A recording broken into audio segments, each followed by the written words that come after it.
me get.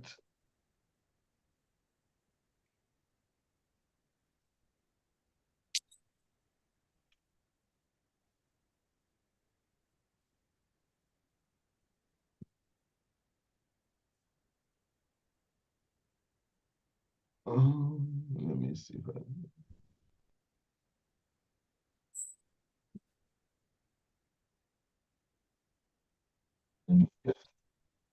okay. Pause.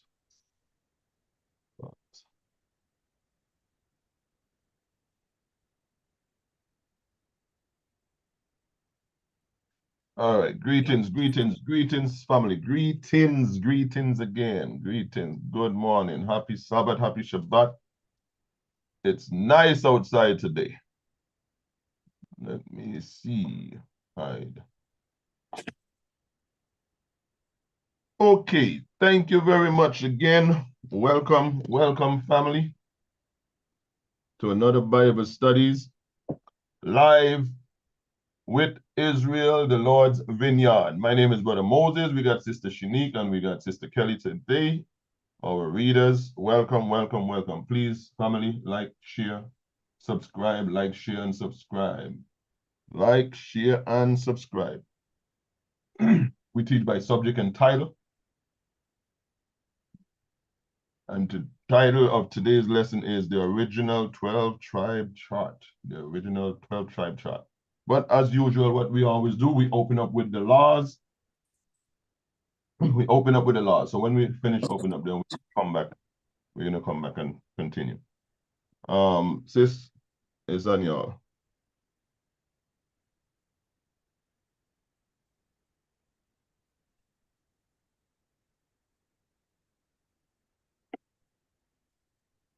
Exodus 20, verses 1 to 17. And God spake all these words, saying, I am the Lord thy God, which have brought thee out of the land of Egypt, out of the house of bondage. Thou shalt have no other gods before me. Thou shalt not make unto thee any graven image or any likeness of anything that is in heaven above, or that is in the earth beneath, or that is in the water under the earth. Thou shalt not bow down thyself to them, nor serve them. For I, the Lord thy God, am a jealous God, visiting the iniquity of the fathers upon the children unto the third and fourth generation of them that hate me, and showing mercy unto thousands of them that love me and keep my commandments.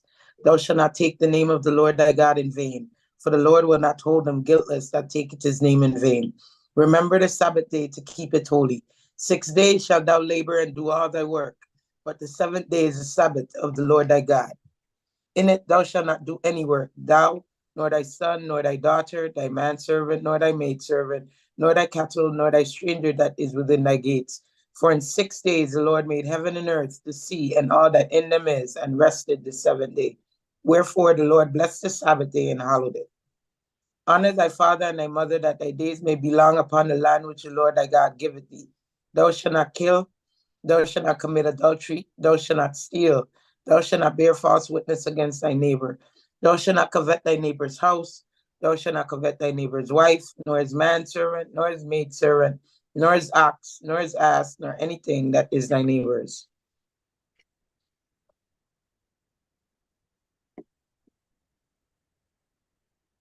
Revelation 22, verses 13 to 15.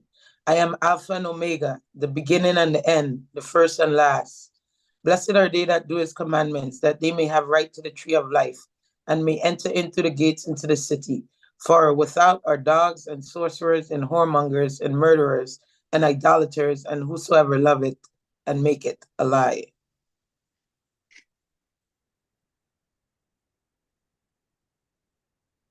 Ecclesiastes 12, 13 and 14. Let us hear the conclusion of the whole matter. Fear God and keep his commandments, for this is the whole duty of man. For God shall bring every work into judgment with every secret thing, whether it be good or whether it be evil. All right, brothers and sisters, again, welcome. These are the laws we read whenever we come on the platform. These laws are commanded for us to keep. Brothers and sisters, these laws are not done away with. Don't let no one try to convince you that we don't have to keep these laws. Anyone that is doing so They are trying to rob you of your salvation. And we always urge, brothers and sisters, don't let no one steal your crown. With that being said, happy Sabbath, happy Shabbat to all the Sabbath keepers. Welcome, welcome, welcome. Please, family, like, share, subscribe. Like, share, subscribe. Again, my name is Brother Moses. My reader today is Sister Kelly, Sister Shanique. And again, we are Israel, the Lord's vineyard. And what we're going to talk about today is Genesis 49. We're going to read out the chapter of Genesis 49 with the prophecy that Jacob gave concerning his sons. So we call it the original 12-tribe chart.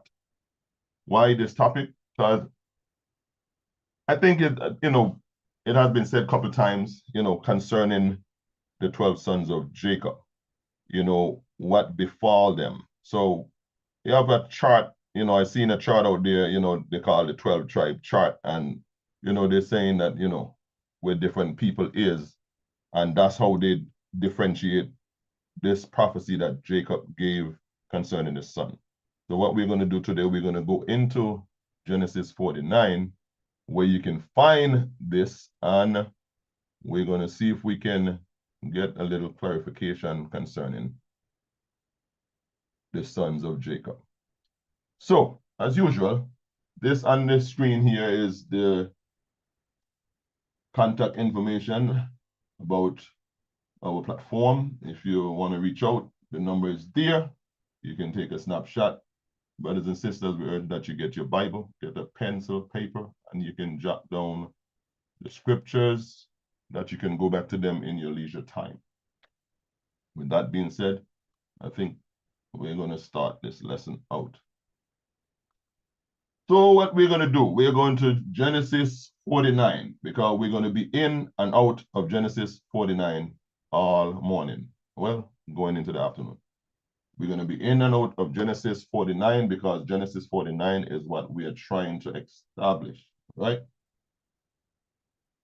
We're going to start from verse 1. We're going to read from verse 1 and we're going to go all the way through it, right? So what we're going to do today too also, we're going to read the NLT. Why we just read the NLT? Because NLT, it speaks simple English, simple term.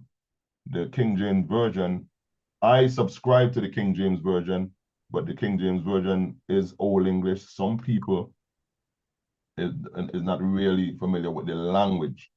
So we get one that is more familiar with more people, which is the NLT. It speaks the way we speak. So it might be a little easier for us to comprehend, understand. So we're going to read from the NLT. Every now and then, the reader is going to remind you where they're at, so then you can follow in case you have a King James Version. All right. So we're going to read from verse 1 to verse 4. Genesis 49, we're going to read from verse 1 to verse 4.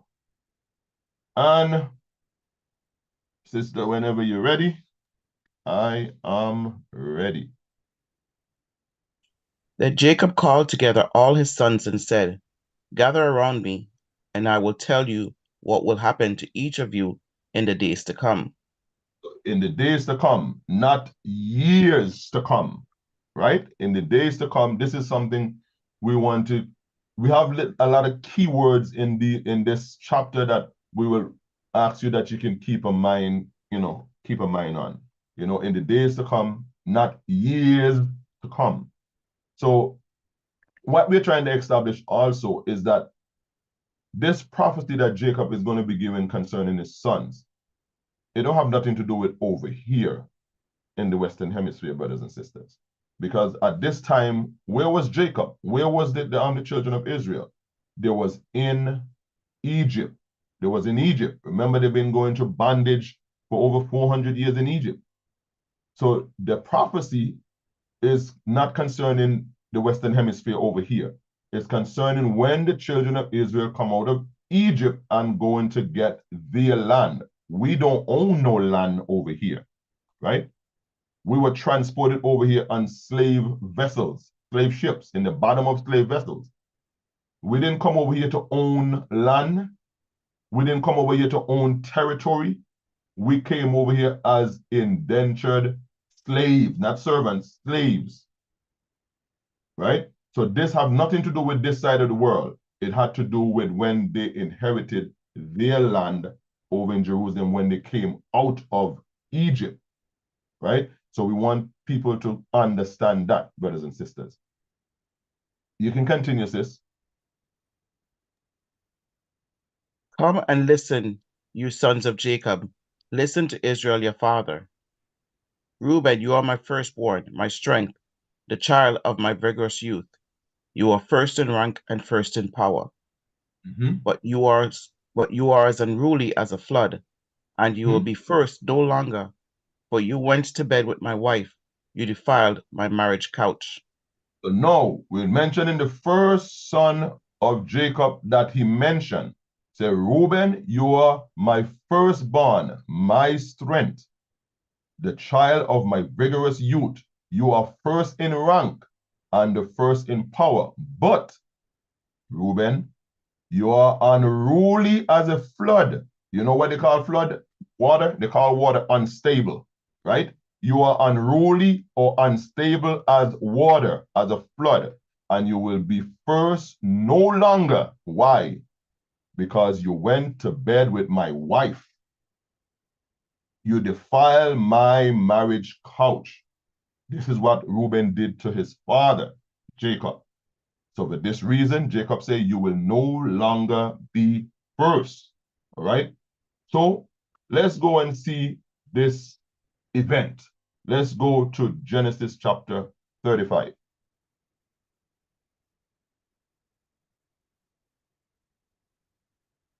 Genesis 35, we're going to read verse 16 to verse 22.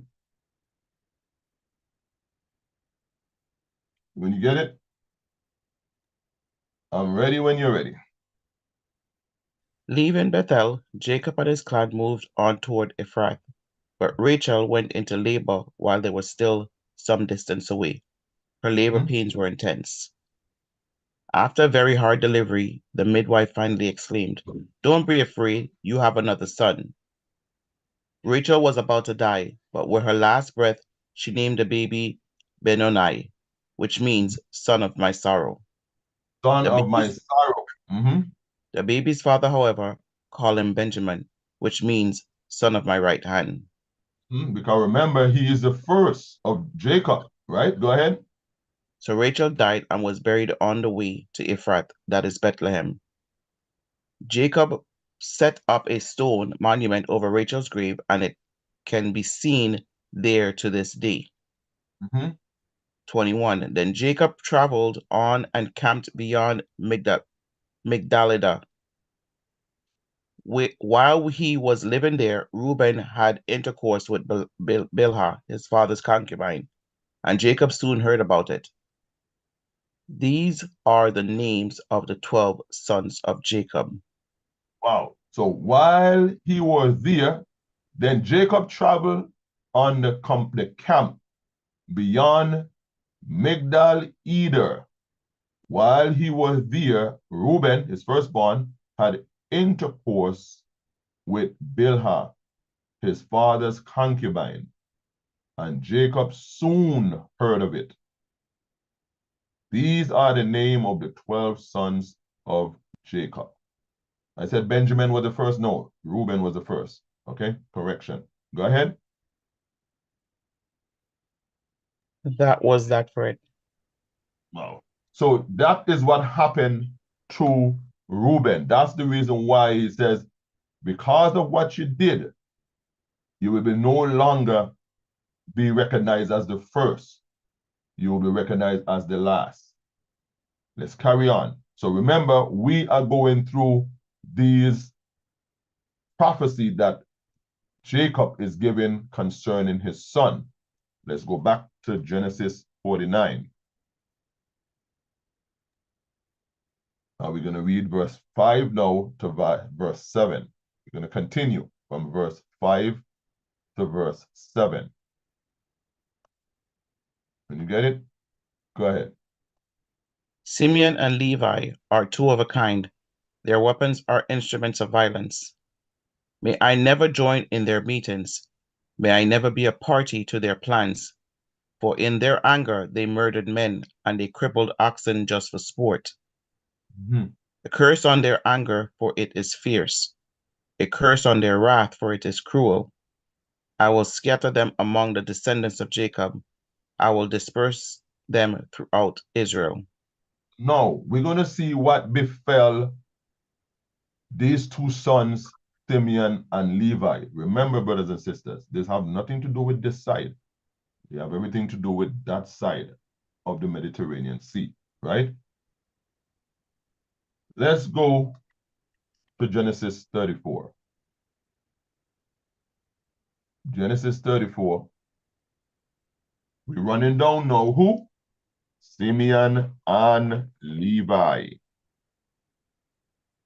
Genesis 34, we're going to read from verse 1 to verse 16. When you get it, my sis, I'm ready when you're ready. One day, Dinah, the daughter of Jacob and Leah, went to visit some of the young women who lived in the area. But when the local prince, Shechem, son of Hamor the Hivite, saw Dinah, he seized her and raped her. But then he fell in love with her, and he tried to win her affection with tender words.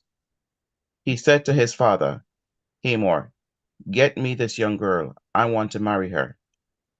Soon Jacob heard that Shechem had defiled his daughter, Dinah, but since his sons were out in the fields herding his livestock, he said nothing until they returned. Hamor, Shechem's father, came to discuss the matter with Jacob. Verse 7. Meanwhile, Jacob's sons had come in from the field as soon as they heard what had happened. They were shocked and furious that their sister had been raped. Shechem had done a disgraceful thing against Jacob's family, something that should never be done. Something that should never be done. Go ahead. Hamor tried to speak with Jacob and his sons. My son Shechem is truly in love with your daughter, he said. Please let him marry her. In fact, let's arrange other marriages too.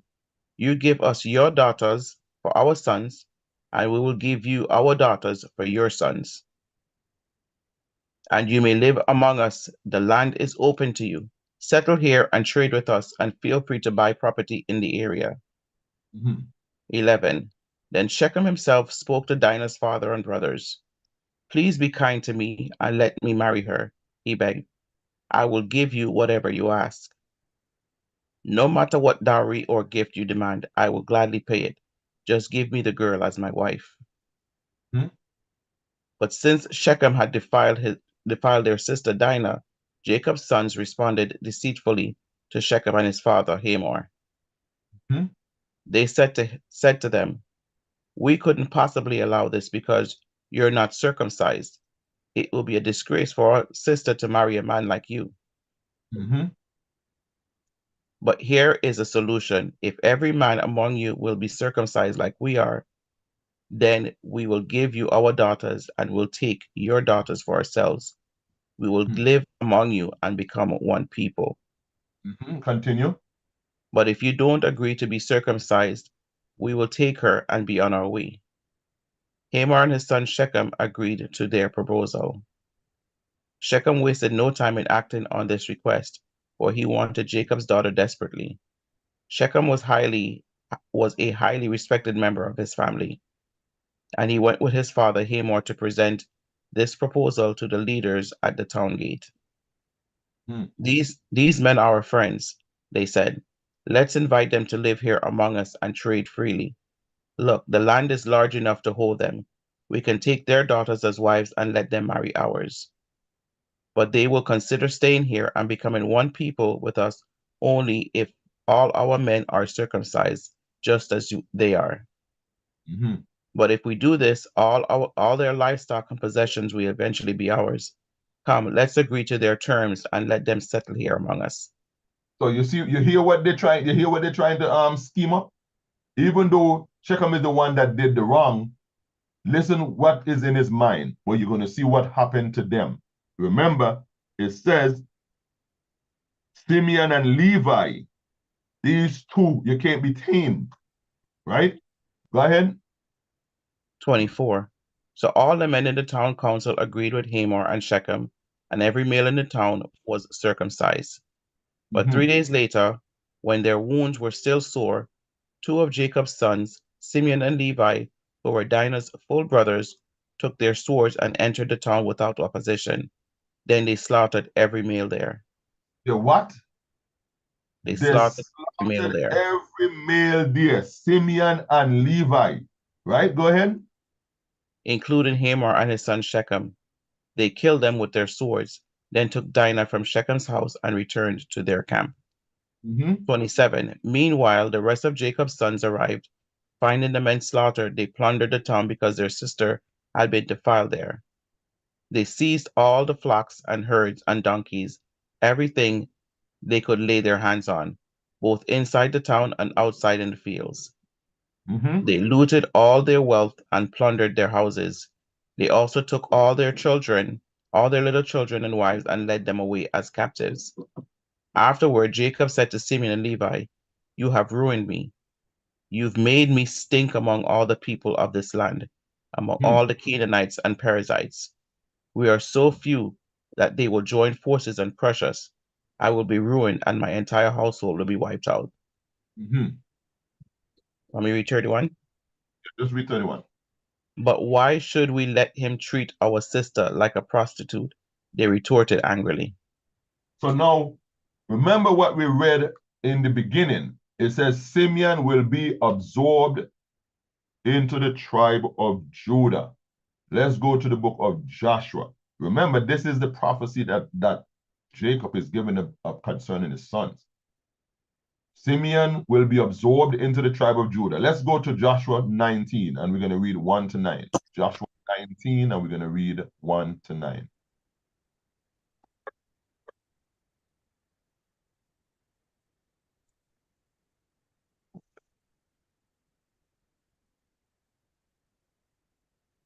Go ahead. You ready? Joshua 19, 1 to 9. Go ahead. The second allotment of land went to the clans of the tribe of Simeon. Their homeland was surrounded by Judah's territory. Simeon's homeland included Beersheba, Sheba, Molada, Hazar-Shual, Bela, Ezem, Eltolad, Betul, Orma, Ziklag, Bet Markabat, Hazar Susa, Bet Lebeat, and Sharuhen, 13 towns with their surrounding villages. It also included Ain, Rimmon, Ether, and Ashan, 4 towns with their villages, including all the surrounding villages as far south as Balat Bear, also known as Ramah of the Negev. This was the homeland allocated to the clans of the tribe of Simeon. Their allocation of land came from part of what had been given to Judah because Judah's territory was too large for them. So the tribe of Simeon received an allocation within the territory of Judah. Isn't this what we read concerning the prophecy that Jacob said? Simeon, you will be absorbed into Judah. So this is the exact prophecy that Jacob gave. That have nothing to do with over here. Everything that the prophecy, all the prophecy that Jacob gave concerning the son has to do with over there, not over here, right? When they was getting their allotment for their land, right? It says Levi now, because remember we speak about what? Simeon and Levi. What happened to the Levi? Let's go to Numbers 3, and we're going to read from 1 to 13. Numbers 3, and we're going to read 1 to 13. You get it? I'm ready when you're ready. This is the family line of Aaron and Moses as it was recorded when the Lord spoke to Moses on Mount Sinai. The names of Aaron's sons were Nadab, the oldest, Abihu, Eleazar, and Itamar.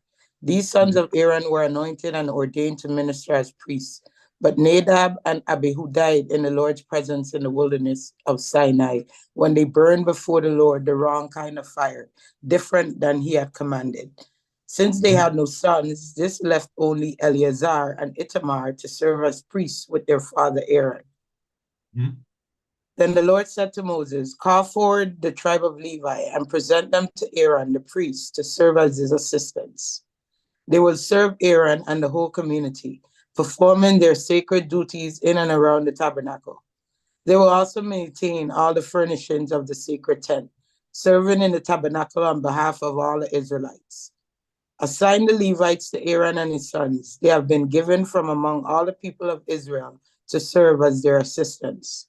Appoint Aaron and his sons to carry out the duties of the priesthood, but any unauthorized person who goes too near the sanctuary must be put to death. And the Lord said to Moses, look, I have chosen the Levites from among the Israelites to serve as substitutes for all the firstborn sons of the people of Israel. The Levites belong to me, for all the firstborn males are mine. On the day I struck down all the firstborn sons of the Egyptians, I set apart for myself all the firstborn in Israel, both of people and of animals. They are mine. I am the Lord. Exactly. So this is what befall Levi.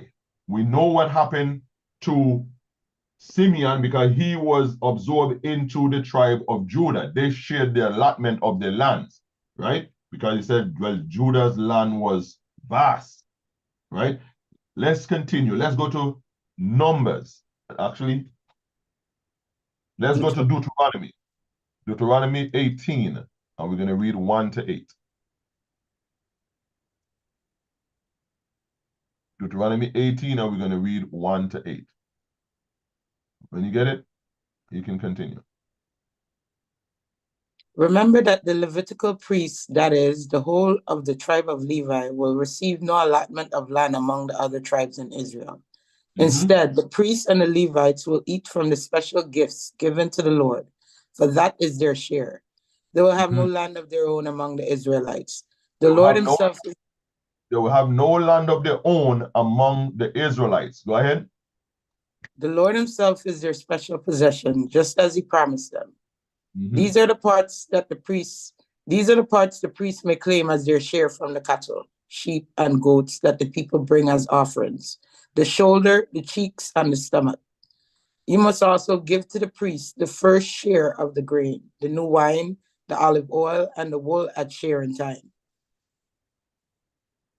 For the Lord your God chose the tribe of Levi out of all your tribes to minister in the Lord's name forever.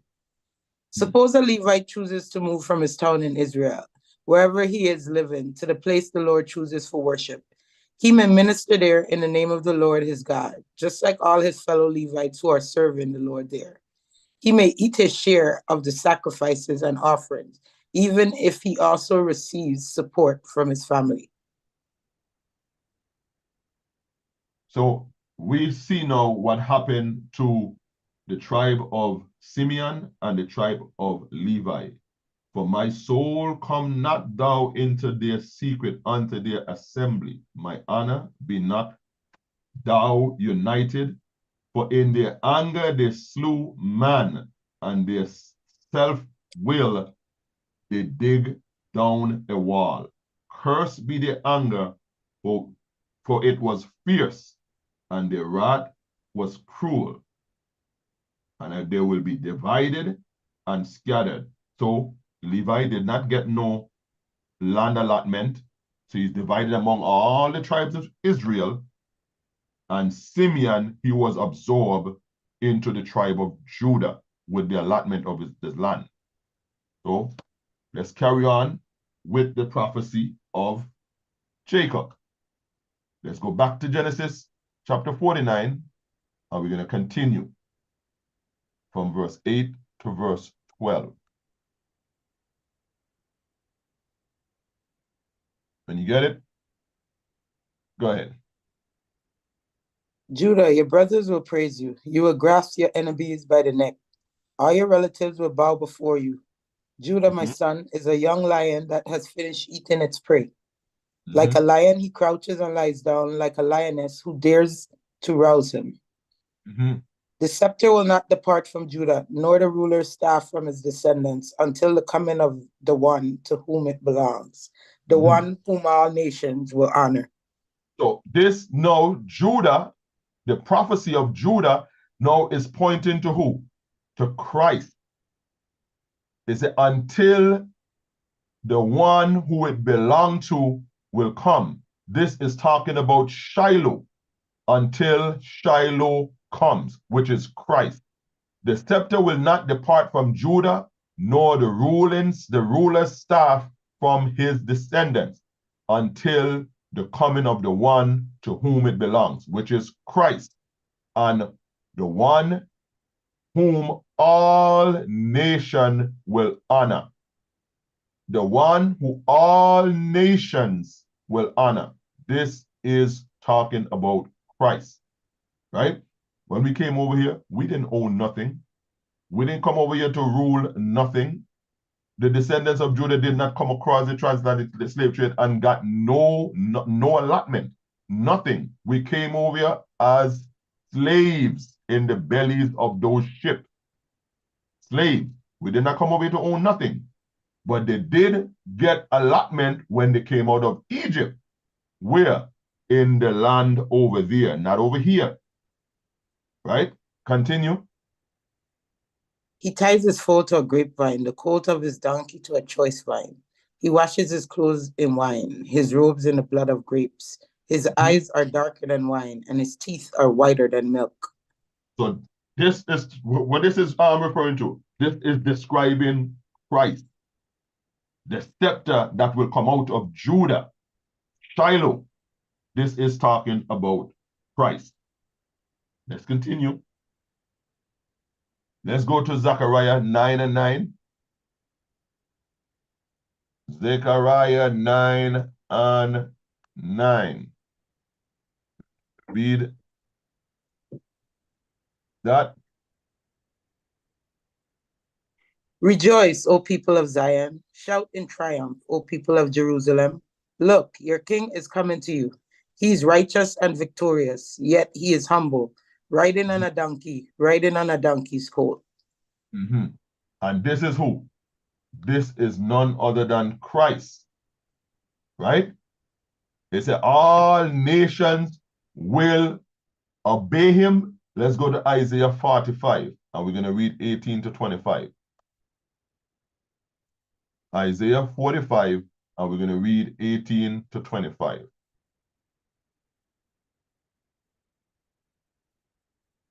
When you get it, I'm ready when you're ready.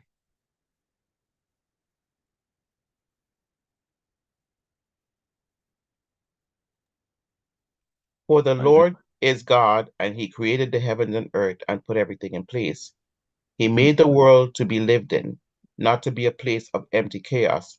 I am the Lord, he says, and there is no other.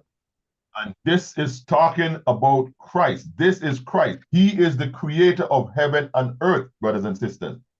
Christ is the creator. Whether we want to believe it or not, whether whoever wants to believe it or not, Christ, it says, for the Lord is God, and he created the heavens and earth. This is talking about none other than the Christ. Shiloh, go ahead. The one whose hand the scepter will not depart. Go ahead. I publicly proclaim bold promises. I do not whisper obscurities in some dark corner. I would not have told the people of Israel to seek me if I could not be found.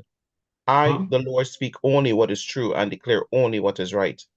Gather together and come, you fugitives from the surrounding nations. What fools they are who carry around their wooden idols and pray to gods that cannot save.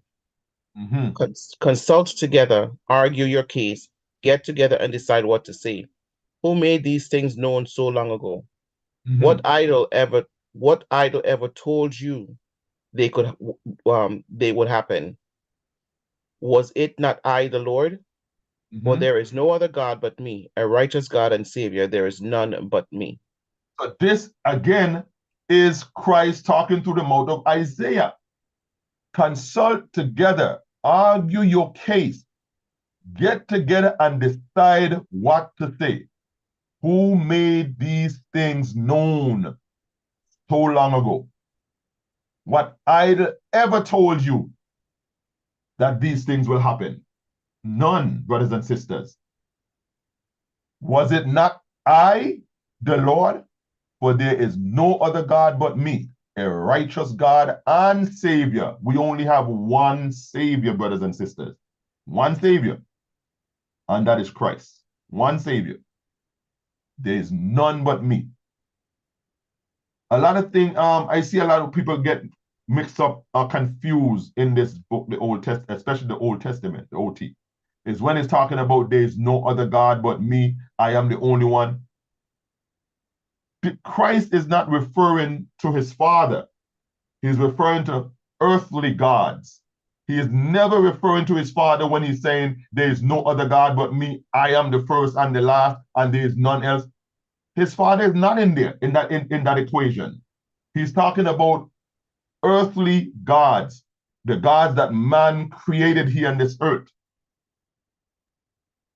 Right? So that's where a lot of people go wrong and saying this can't be talking about Christ. This has to be talking about the Most High, his Father. No, it's talking about Christ, because the Most High have never dealt with flesh and blood people on this earth. Never. He never communicated with them. They have never seen his shape. They have never heard his voice. Why would they? When he has a son, why would they? He has a son that can do all of that. So the Father has no need, the Father has no need to come down here and to communicate or interact with human beings, flesh and blood. Not only that, there's no one can stand in the presence of God and live. No one. When I say God, meaning the Father. So who has man have always been dealing with? Christ. That's the only God man has ever dealt with. From the book of Genesis unto the book of Revelation chapter 22. God, meaning Christ, is the only one man has ever dealt with.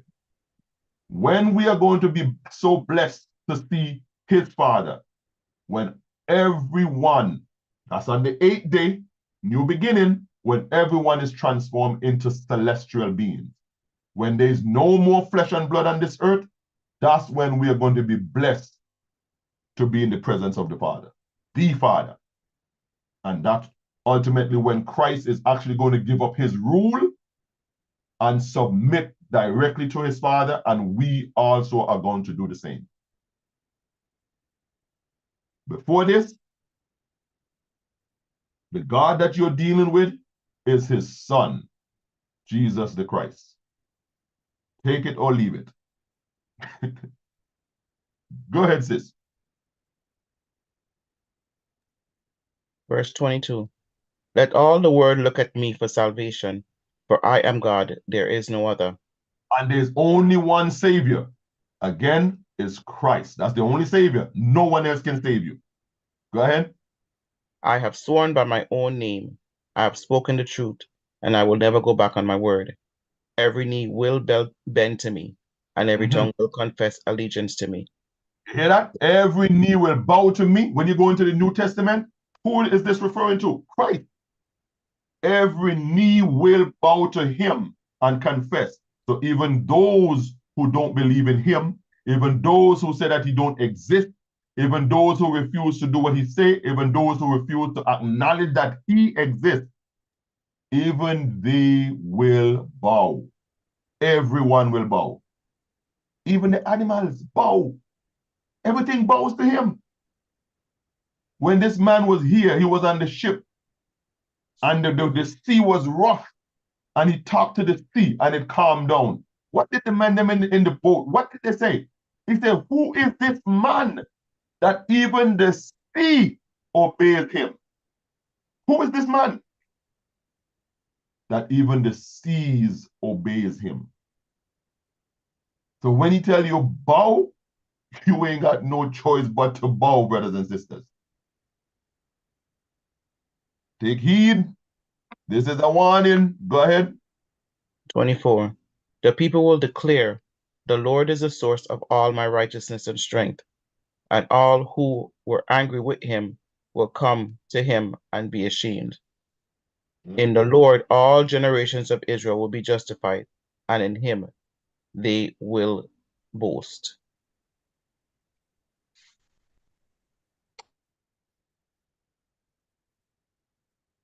I'm sorry, go ahead. Let's go now back to Genesis 49. Let's go back to Genesis 49. Remember, we are running down the prophecy of Jacob concerning his sons. We're going to read now about his son Zebulun. Read verse 13.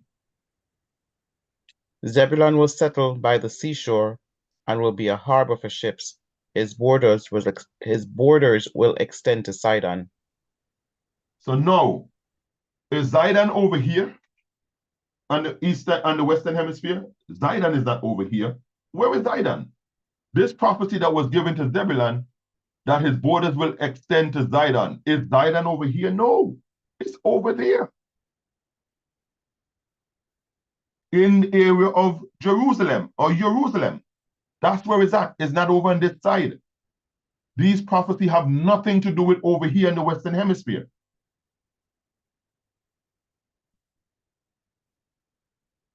Let's go to Joshua chapter 19. And we're going to read verse 10 to verse 16.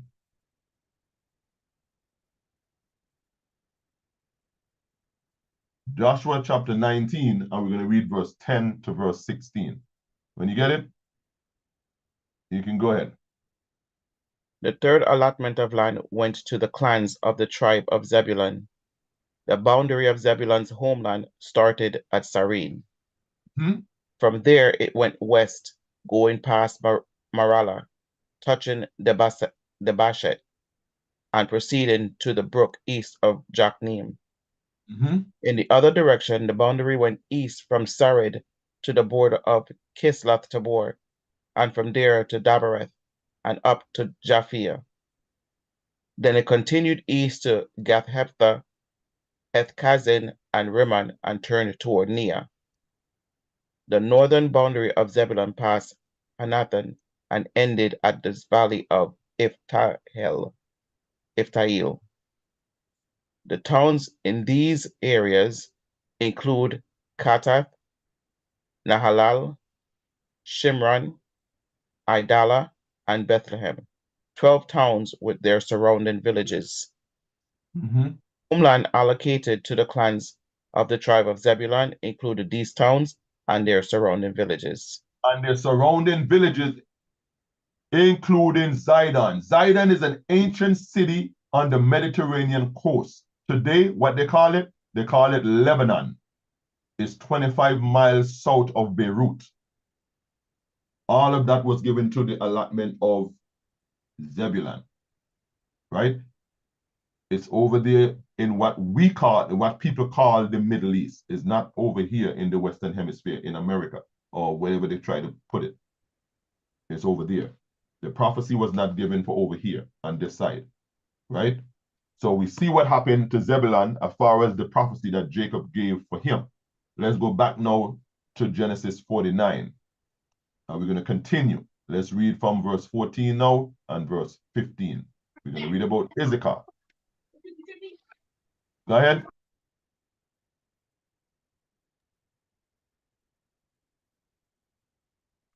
Issachar is a sturdy donkey resting between two saddle packs. When he sees how good the countryside is and how pleasant the land, he will bend his shoulder to the load and submit himself to hard labor.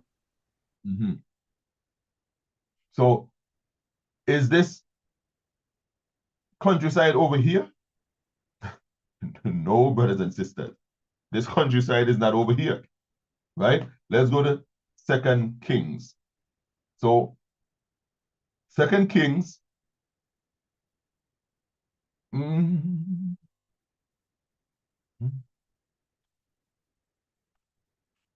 18.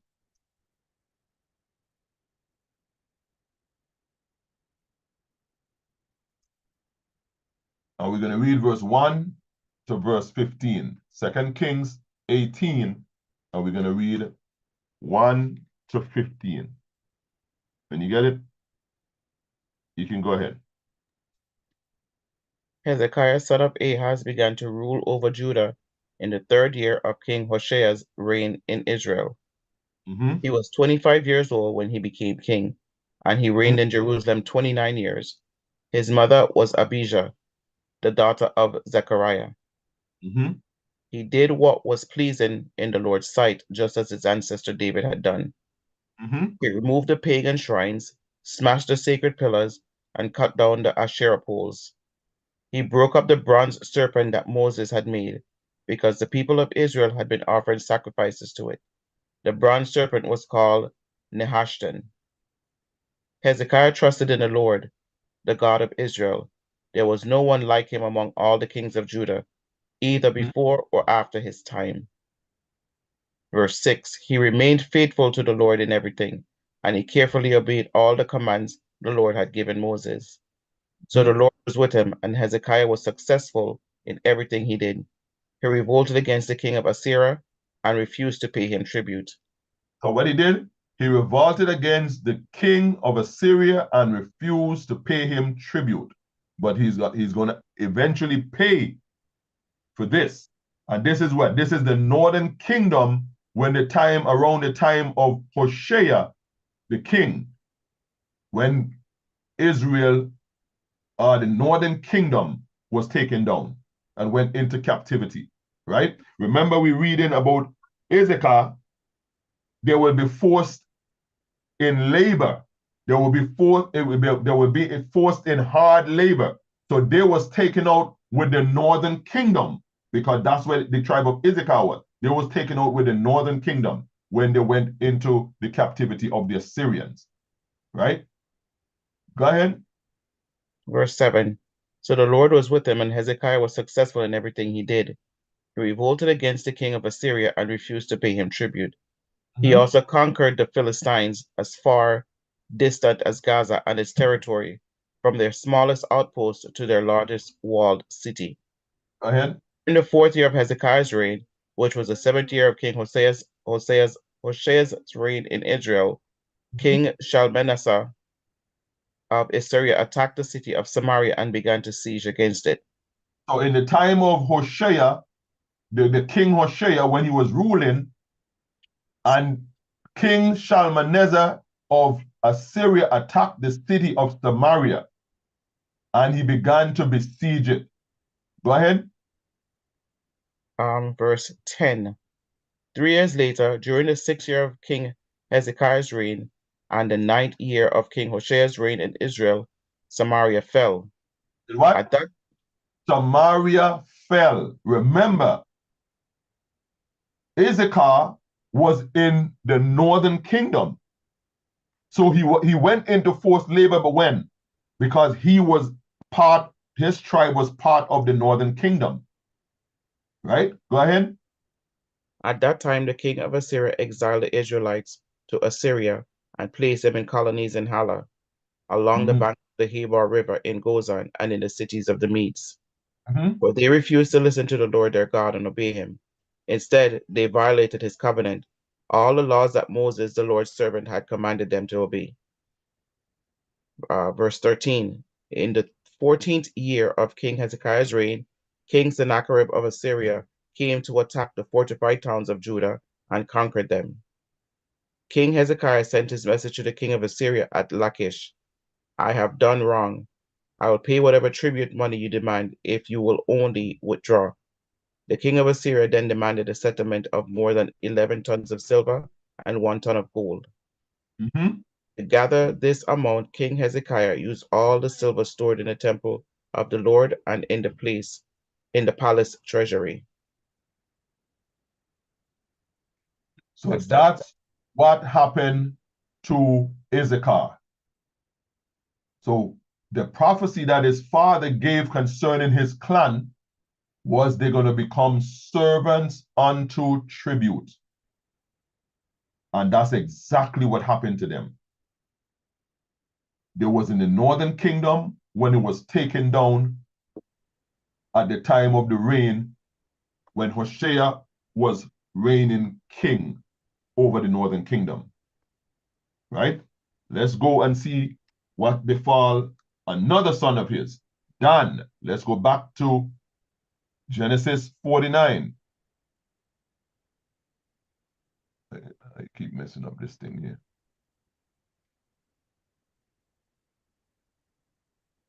Genesis 49, and we're going to read now from 16. We're going to continue from verse 16 to verse 18 concerning Dan, right? The tribe of Dan. Verse 16 to verse 18. When you get it, sis, I'm ready when you're ready. Dan will govern his people like any other tribe in Israel. Dan will be a snake beside the road, a poisonous viper along the path that bites the horse's hooves so its rider is thrown off. I trust in you for salvation, O Lord. So it talks about Dan will be a snake beside the road, a poisonous viper along the path that bites the horse's hooves so the rider will be thrown off. Right? So let's go read a little thing about Dan. Let's go to Joshua 19. Joshua 19. And we're going to read verse 40 to verse 48. Joshua 19, we're going to read verse 40 to verse 48. When you get, I'm ready when you're ready. The seventh allotment of land went to the clans of the tribe of Dan. The land allocated as their homeland included the following towns: Zorah, Eshtaol, Shemesh, Shalabin, Aijalon, Itla, Elon, Timnah, Ikran, Eltekah, Gibbethon, Belath, Jehud, Bene Berak, Gath Ramon, Mejarkon, Rakon, and the territory across from Joppa. But the tribe of Dan had trouble taking possession of their land, so they attacked the town of Laish. They captured it, slaughtered its people, and settled there. They renamed the town Dan after their ancestor. You hear about what happened to the tribe of Dan? He shall be a serpent by the way, and adder in the path that bites the horse's heel, so that the rider shall fall off backward. Out of Dan also came who? Out of Dan came judges, right? We have Samson, including Samson, right? Samson was a great man. His story was great. He made the headline, right? Go ahead, read, sis. The homeland allocated to the clans of the tribe of Dan included these towns and their surrounding villages. So these were the allotment that was given to the tribe of Dan, right? Let's continue. Let's go to Numbers. Stop this. On.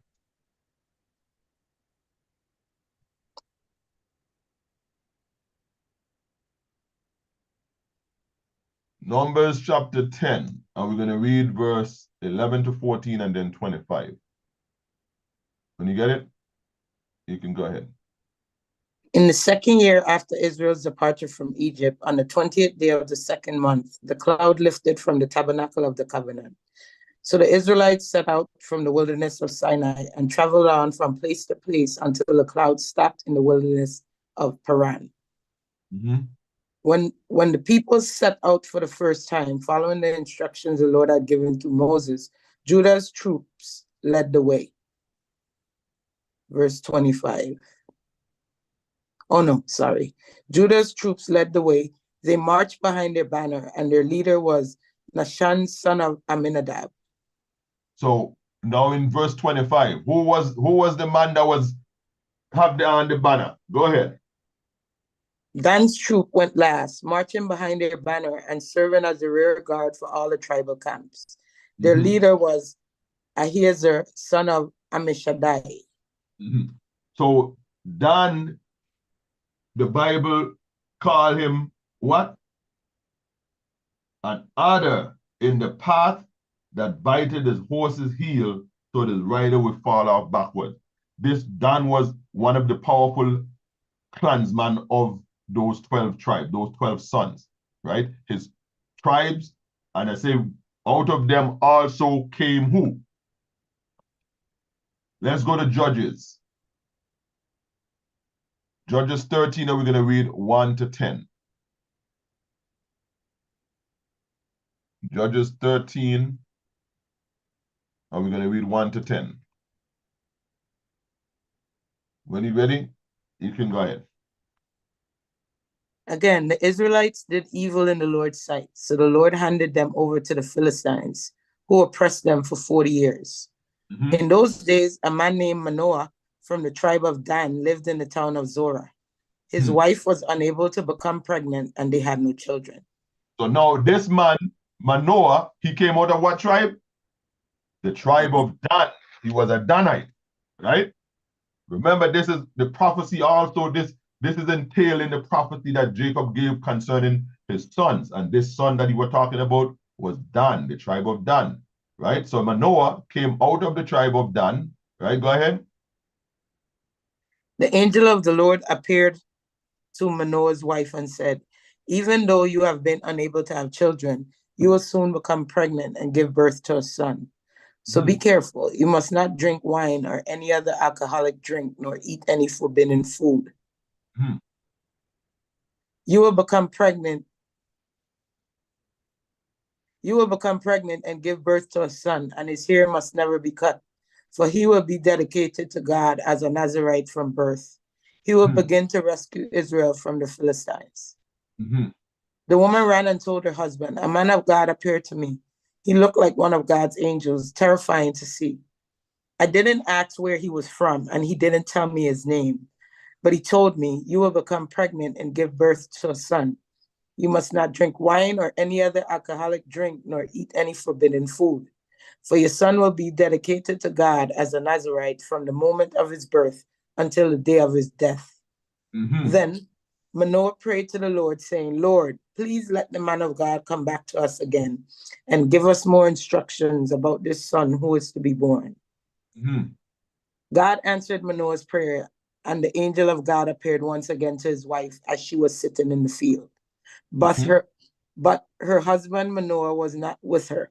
So she quickly ran and told her husband, the man who appeared to me the other day is here again. Go ahead. Manoah ran back with his wife and asked, are you the man who spoke to my wife the other day? Yes, he replied, I am. So Manoah asked him, when your word comes true, what kind of rules should govern the boy's life and work? The angel of the Lord replied, be sure your wife follows the instructions I gave her. She must not eat grapes or raisins, drink wine or any other alcoholic drink. He said, be sure that your wife followed the instructions that I give her, right? She must not eat grapes or raisin because these are of the vine. Drink wine or any other alcoholic drink, nor eat any forbidden fruits, right? Or forbidden food. And you know what the forbidden food is? The dietary law is in the book of Leviticus chapter 11. So I don't have to go over it, right? Go ahead. Then Manoah said to the angel of the Lord, please stay here until we can prepare a young goat for you to eat. I will stay, the angel of the Lord replied, but I will not eat anything. However, you may prepare a burnt offering as a sacrifice to the Lord. Manoah didn't realize it was the angel of the Lord. It was the angel of the Lord. Go ahead. Then Manoah asked the angel of the Lord, what is your name? For when all this comes true, we want to honor you. Why do you ask my name? The angel of the Lord replied, it is too wonderful for you to understand. Go ahead. Then Manoah took a young goat and a grain offering and offered it on a rock as a sacrifice to the Lord. And as Manoah and his wife watched, the Lord did an amazing thing. As the flames from the altar shot up toward the sky, the angel of the Lord ascended in the fire. When Manoah and his wife saw this, they fell with their faces to the ground. The angel did not appear again to Manoah and his wife. Manoah finally realized it was the angel of the Lord. And he said to his wife, we will certainly die, for we have seen God. Read to 25. Go ahead, read. Read it out. But his wife said, if the Lord were going to kill us, he wouldn't have accepted our burnt offering and grain offering. He wouldn't have appeared to us and told us this wonderful thing and done these miracles. When her son was born, she named him Samson, and the Lord blessed him as he grew up. And the Spirit of the Lord began to stir him while he lived in Mahane Dan, which is located between the towns of Zorah and Eshtaol. So out of Dan, the Danites, we got who? Samson. Samson was a mighty man, right? So we see that we have judges that came out of the tribe of Dan, right? The judges came out of the tribe of Dan. So let's go now back to Genesis 49, and we're going to continue. We're going to read verse 19, because we're going now for the son Gad, right? The prophecy concerning Jacob's son Gad. Read verse 19. God will be attacked by marauding bands, but he will attack them when they retreat. So now let's go to Genesis, the book of Genesis.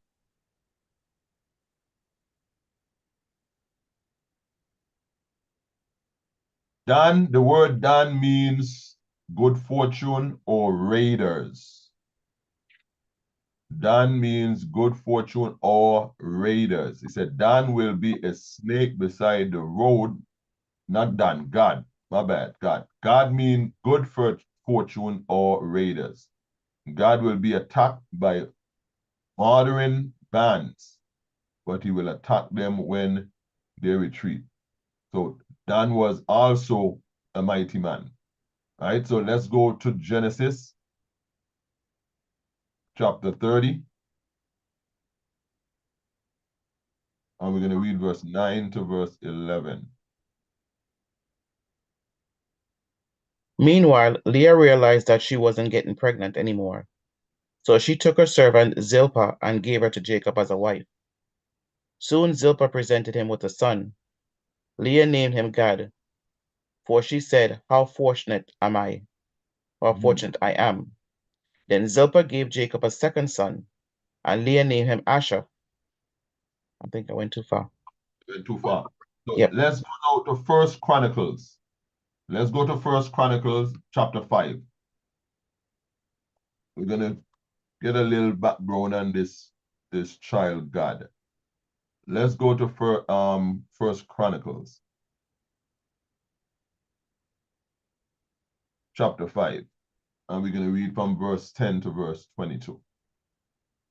First Chronicles chapter 5, we're going to read verse 10 to verse 22. When you get it, go ahead. During the reign of Saul, the Reubenites defeated the Hagrites in battle. Then they moved into the Hagrite settlements along the eastern edge of Gilead. Next to the Reubenites, the descendants of Gad lived in the land of Bashan as far east as Selek. Joel was the leader in the land of Bashan, and Shapham was second in command, followed by Janai and Shaphat. Their relatives, the leaders of 7 other clans, were Michael, Meshullam, Sheba, Jorai, Jachan, Ziah, and Eber. These were all descendants of Abihail, son of Hurai, son of Jorah, son of Gilead, son of Michael, son of Jeshishai, son of Jado, son of Buz. Ahi, son of Abdiel, son of Guni, was the leader of their clans. The Gadites lived in the land of Gilead, in Bashan and its villages, and throughout all the pasture lands of Sharon. All of these were listed in the genealogical records during the days of King Jotham of Judah and King of Jeroboam of Israel. There were 44,760 capable warriors in the armies of Reuben, Gad, and the half-tribe of Manasseh. They were all skilled in combat and armed with shields, swords, and bows. So these men out of the tribe of Reuben, Gad, and Manasseh, they were all skilled in combat and are armed with shields, swords, and bows. Right? Go ahead. Verse 19. They waged war against the Hagrites, the Jeterites, the Naphites, and the Nodabites. Mm-hmm. They cried out to God during the battle, and he answered their prayer because they trusted in him. So the Mm-hmm. Hagrites and all their allies were defeated. Hmm. The plunder taken from the Hagrites included 50,000 camels, 250,000 sheep and goats, 2,000 donkeys, and 100,000 captives. A Many of 100,000 captives. Go ahead. Many of the Hagrites were killed in the battle because God was fighting against them. God was fighting against them. The people of Reuben, Gad, and Manasseh lived in their land until they were taken into exile. And usually, when we are taken into exile, when any of the children of Israel are taken into exile, it's because of what? Because they start sinning against God. Anytime you see them go into captivity, it's because they start sinning against God. It never fails, right? So God was a raider. God means raider, right? A raider, people, they go into cities and they take them. And you can see that God was among those soldiers who was mighty in power, right? Going in First Chronicles 12, and we're going to read from 1 to 15. First Chronicles 12.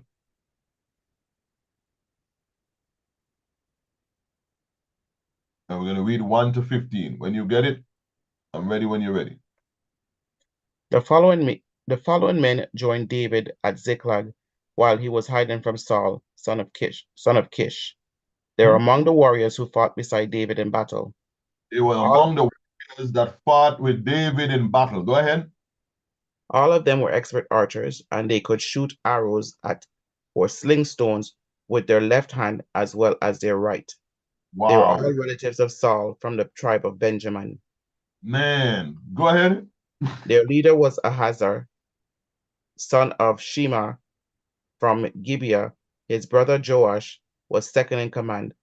These were the other warriors, Jaziel and Pelet, sons of Azmaveth, Beraka, Jehu from Anathoth, Ishmael from Gibeon, a famous warrior and leader among the 30, Jeremiah, Jahaziel, Johanan, and Jozabad from Gedera, Eluzai, Jeremoth, Bealiah, Shemariah, and Shephatiah from Harath, Elkanah, Ishiah, Azarel, Joezah, and Jashabuim were Kerethites. Probably butchering of these names. Man, I don't know. Go ahead. Joaliah, Zebdabiah, sons of Jeroboam from Gedor. Some brave and experienced warriors from the tribe of Gad also defected to David while he was at the stronghold in the wilderness. They were expert with both shield and spear, as fierce as lions and as swift as deer in the mountains. So you hear what about the sons of God? These are the brave, experienced warriors from the tribe of God, also defected to David while he was a stronghold in the wilderness. They were expert in both shields and spears, as fierce as lions and as swift as deers on the mountains. These are the clans of God. Go ahead. Verse 9. Ezer was their leader, Obadiah was second, Eliab was third, Mishmannah was fourth, Jeremiah was fifth, Attai was sixth, Eliel was seventh, Johanan was eighth, Elzabad was ninth, Jeremiah was 10th, Machbanai was 11th. These warriors from Gad were army commanders. The weakest among them could take on 100 regular troops, and the strongest could take on 1,000. Oh, He said the weakest among them can take on 100 regular troops, and the strongest can take on 1,000. These are the men of Gad, the tribe of Gad. Right? Go ahead. These were the men who crossed the Jordan River during its season of flooding at the beginning of the year and drove out all the people living in the lowlands on both the east and the west banks. What he said they do what? They drove out all the people. Then he said, Jacob said that he was a raider. The meaning of the word God in Hebrew is actually raider. Raiders, that's what they do. Right? They go in people's town and plunder them. Let's go back now to Genesis 49. And we're going to see about one of his other sons, which is Asher. Genesis 49, and we're going to read verse 20 now. You get it? Asher will dine on rich foods and produce food fit for kings. So Asher would dine on rich food and produce food fit for kings. Now, when we come over here, what land did we get? What land did we get to think? We was working on people's land. We didn't get no land when we came over here. We wish we had some land. They even promised us what? 10 acres and a mule? We didn't even get that. So what land did we get to produce food, fertile land, fit for king? This is not talking about over here. This is talking about over there. This have nothing to do with this side of the Mediterranean Sea. These prophecies, nothing. So let's go back where we at. Let's go to Joshua. Let's read about Asher, the prophecy that Jacob gave about his son Asher. Let's go to Joshua.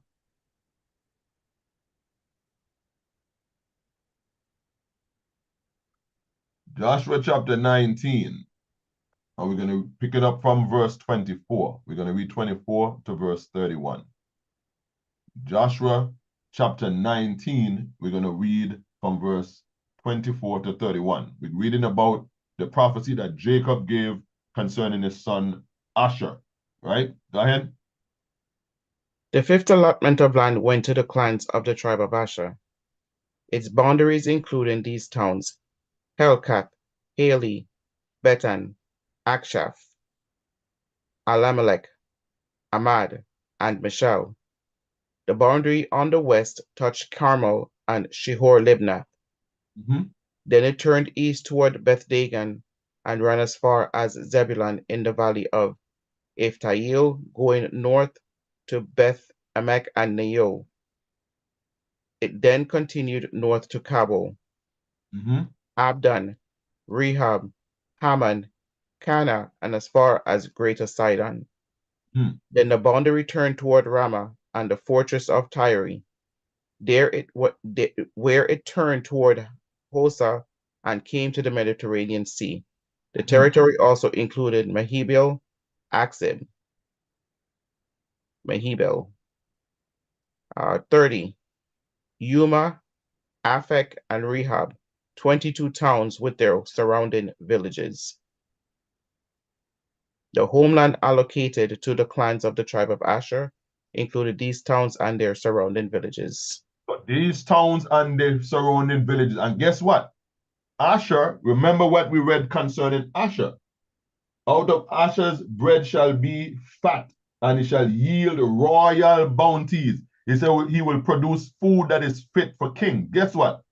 Asher got, out of all the clans, Asher got, besides Judah, Asher got some of the most fertile land that was given. He got some of the most fertile land that was given. And out of his land, if you do your research, out of the land that Asher actually got, that's where most of the olive oil came from. That's where most of the olive oil came from. That's why the scripture also says he will dip his foot in oil, right? You're not talking about crude oil, you're talking about olive oil. Because when you do your research, you see most of the olive oil that we receive come from over there, and it was part of Asher's land. He had fertile ground. Right? Read this and hear it. Can you read it? I can blow it up. That's fine. At least 10,000 tons of Israel's olive oil production comes from modern orchards, while the rest is produced by traditional and family-run orchards kept by both Arab and Jewish farmers. These are located between Metula, Israel's most northern town, on the border between Israel and Lebanon, to the southernmost Eliad. So these are towns that the land that Asher had inherited, right? Go ahead. And he will rightly add that the lands of Asher along the Mediterranean coast of Israel, as the lands of Manasseh to the south and east of Asher, were historically blessed with olive groves and known as a major source of olive oil, whereas there have been no commonly known petroleum fields in the region. So it's not talking about oil, it's talking about olive. That's the oil that he was talking about. So Asher was blessed with some of the most fertile land. That's why he said he will produce food that is fit for kings, right? So most of the olive oil come out of the land that Asher owned, right? Go ahead. The abundance of oil in the land possessed by Asher so enriched the tribe that none of them needed to hire a habitation. And the soil was so fertile that in times of scarcity, and especially in the sabbatical year, Asher provided all Israel olive oil. You hear that? So Asher, he is the one that got the most fertile land. Again, we did not get no land when we came over here across the Mediterranean. And even the land that they promised us, 10 acres and a mule, we did not even get that. So this have nothing to do with over here. Let's go to Deuteronomy 33. Now we're going to read 24 and 25.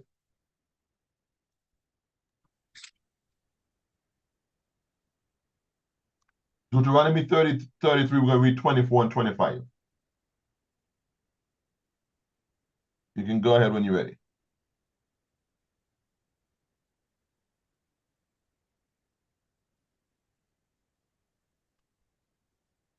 Moses said this about the tribe of Asher. May Asher be blessed above other sons. May he be esteemed by his brothers. May he bathe his feet in olive oil. Wow. May he bathe his feet in what? Olive oil. Olive oil. His land, the land that he got, the allotment that he got, it was known for its olive oil.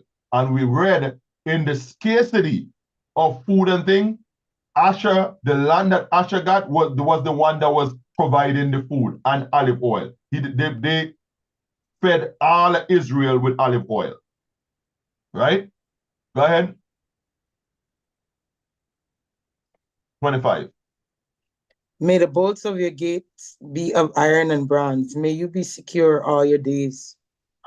May you be secure all your days. So Asher was blessed with the fertile land, as the prophecy that Jacob gave about Asher, his son. Right? Let's carry on. Let's go back now to Genesis 49.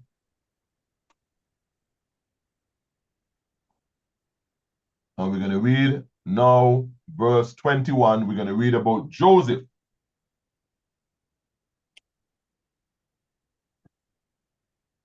Joseph, when you get it, go ahead. Genesis 49:21. It says, Naphtali is a dew set free that bears beautiful fawns. Okay, that's what we want. I don't know where I get 25 from. Yeah. 21, Naphtali, we read now about Naphtali, is a doe set free and bears beautiful fawn. A doe is what? A female deer, right? You're going to be as a female deer that is set free and produce beautiful offspring, right? So he's a free-spirited deer. That's what it actually means, a free-spirited deer that produces beautiful offspring. Let's go to Genesis 30.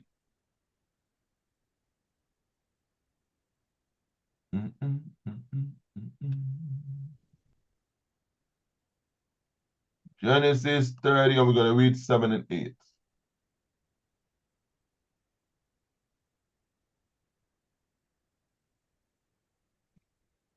Go ahead.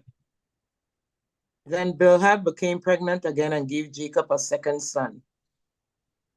Rachel named him Naphtali, for she said, I have struggled hard with my sister and I'm winning. So, see, he came out of,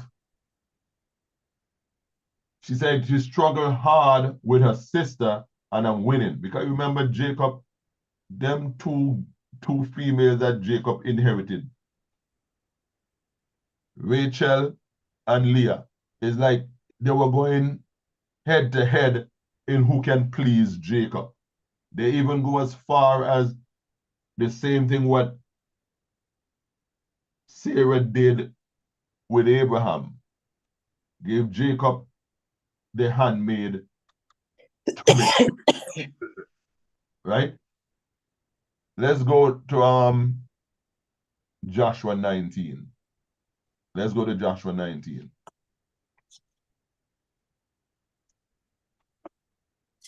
And we're going to read from verse 32 to verse 39.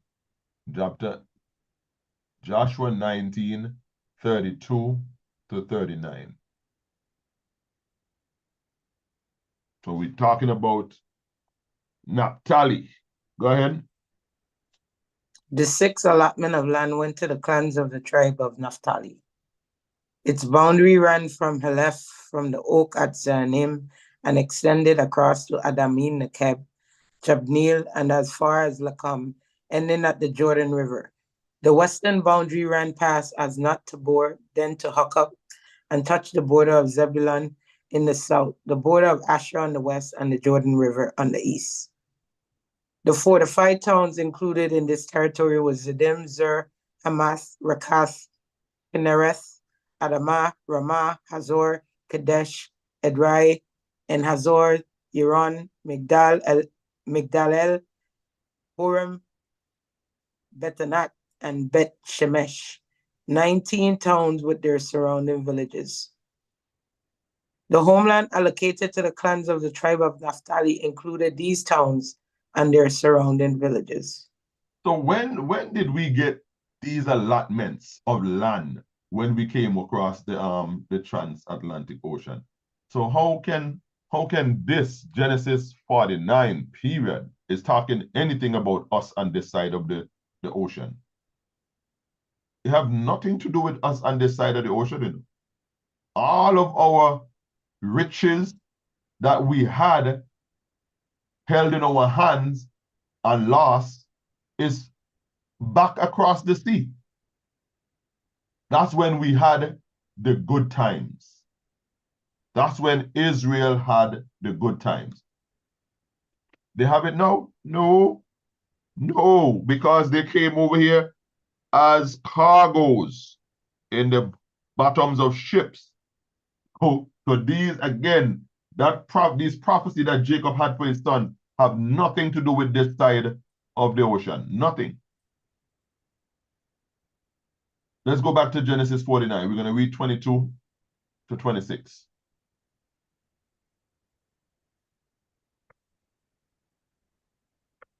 Genesis 49, we're going to read 22 to 26.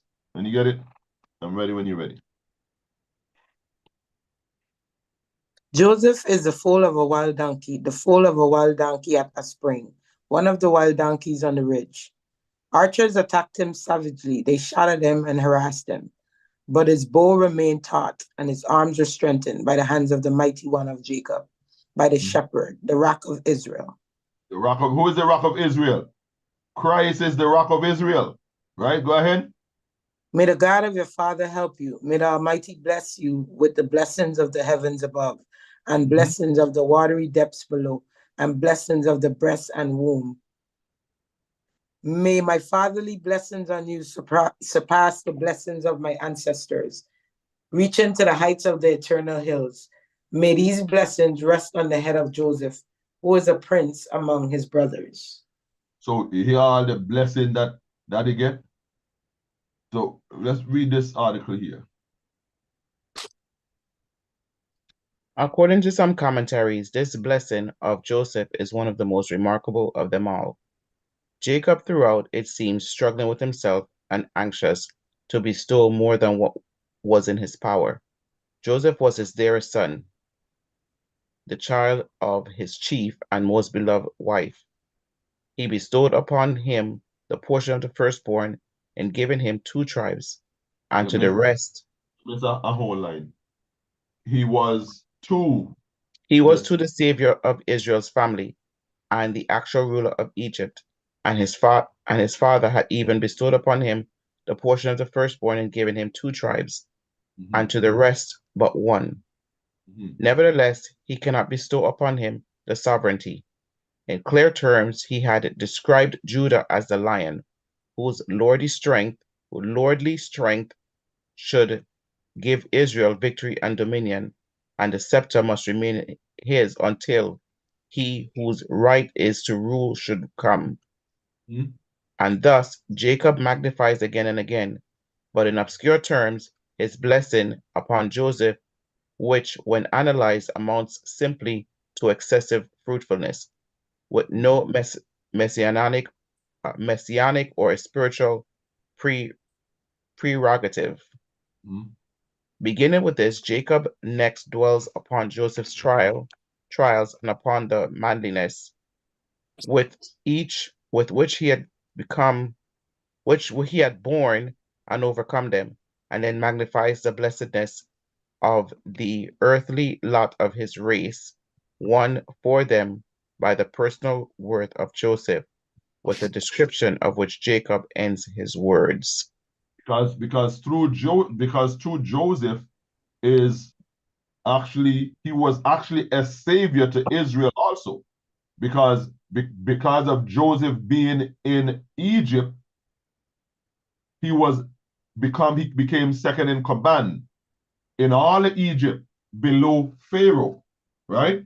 And because of him being second in command, he was charged for bringing his family into Egypt and yet saving their lives. Because remember about the famine that we had in Egypt.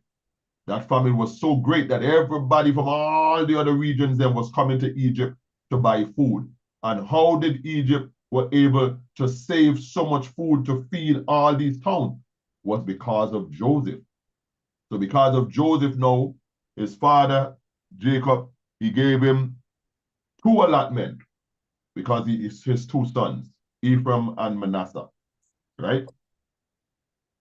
So he got 2 allotment where everybody else got 1. Now let's go back now to Genesis 49, and we're going to read 27 and 28.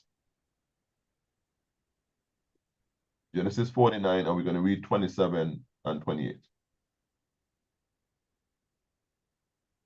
Can you get it? Go ahead. Benjamin is a ravenous wolf, devouring his enemies in the morning and dividing his plunder in the evening. These are the 12 tribes of Israel, and this is what their father said as he told his sons goodbye. He blessed each one with an appropriate message. So now, Benjamin was the last to be mentioned by his father Jacob, and he says, Benjamin is a ravenous wolf, devouring his enemies, right? So let's go to Judges and see Benjamin's allotment. Judges 19, and we're going to read 1 to 15. Did we read that already? Hold on. No.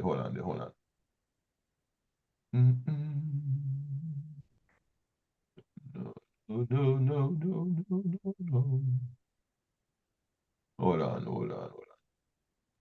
We have not. I think we read that already. No, we have not. Judges. We read 1 to Joshua. 9. Oh, that was Joshua. That was Joshua. Joshua is Judges. And it was in Joshua 19. So Judges 19, 1 to 15. Go ahead when you get it.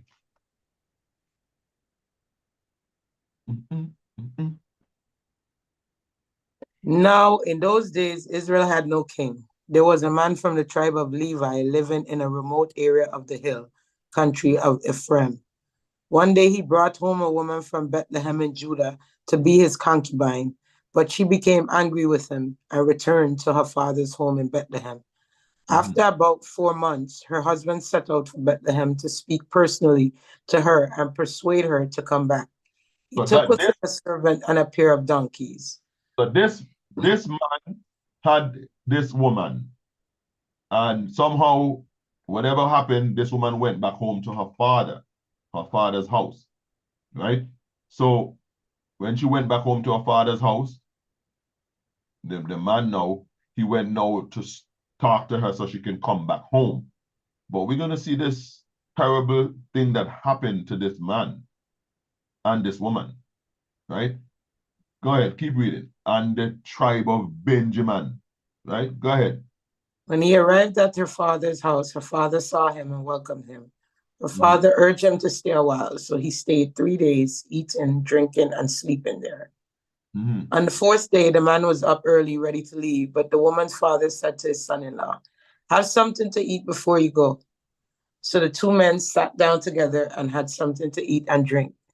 Then the woman's father said, "Please stay another night and enjoy yourself." The man got up to leave, but his father-in-law kept urging him to stay, so he finally gave in and stayed the night.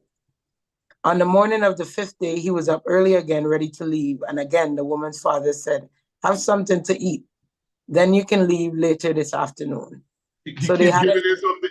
He keep giving us something like he don't want the man to leave. Go ahead. Later, as the man and his concubine and servant were preparing to leave, his father-in-law said, "Look, it's almost evening. Stay the night and enjoy yourself. Tomorrow you can get up early and be on your way." But this time the man was determined to leave. So he took his 2 saddled donkeys and his concubine and headed in the direction of Jebus, that is Jerusalem. It was late in the day when they neared Jebus, and the man's servant said to him, "Let's stop at this Jebusite town and spend the night there."